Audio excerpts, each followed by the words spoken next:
What up, what up? It's Christopher Burns here at the Coco Hacienda in Tulum, Mexico. Man, this place is just thriving. It's so alive. And when it comes to aliveness, I really want to share this because people come to me and ask, how do I have more energy? How do I generate more energy? How do I be able to express that energy even more?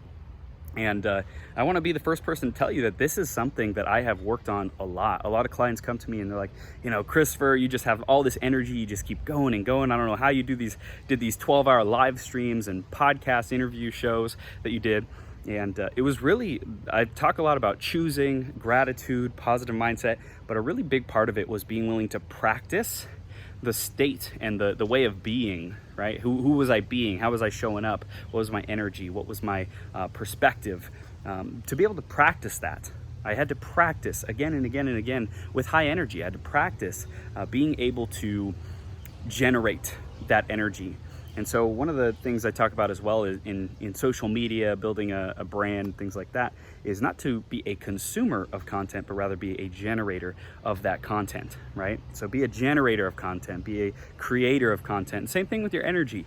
Instead of being a consumer of other people's energy or consumer of coffee to artificially inflate your energy or consumer of other things to get your energy up, stimulants, whatever it might be, you get to actually just choose to create that energy. And you can do that in a lot of different ways. You can do some jumping jacks, you can do some burpees, you can get up and dance around. You can just declare, I'm going to be energized, and choose it, and choose to be intense, choose to be more powerful, more radiant, more activated, more alive.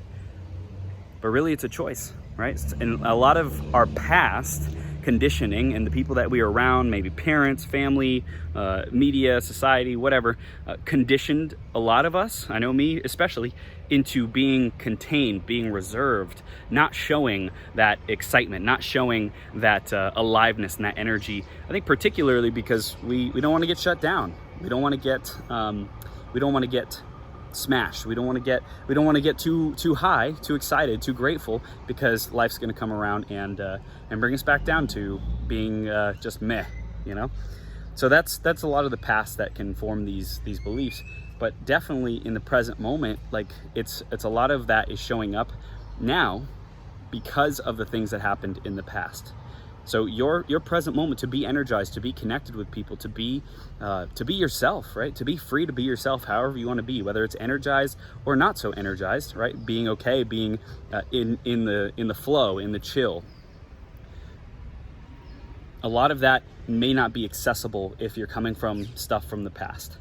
So this is my invitation for you to step into a greater future where you can connect with that energy whenever you want, right? You can on demand raise that energy. Start practicing now. Start demanding of yourself to have great energy now in day-to-day situations, at your work, in your conversations, in your relationships. Demand that of yourself. Generate that within yourself. Choose that good energy. Practice it, and practice it for extended periods of time, right? Practice it throughout an entire video. Practice it throughout an entire conversation. Practice it with a friend. Practice speeches on your own. That was another big place that I practiced. Is I got speeches and I kept practicing them over and over and over again until I could deliver them, masterfully, exactly how I wanted every single time. So let's generate that energy. Let me know what questions you have about energy, about creating energy whenever you want, about that energy being on tap, and be more fulfilled with that energy, be more overflowing with energy. I love you. Have a blessed day, and I'll see you soon.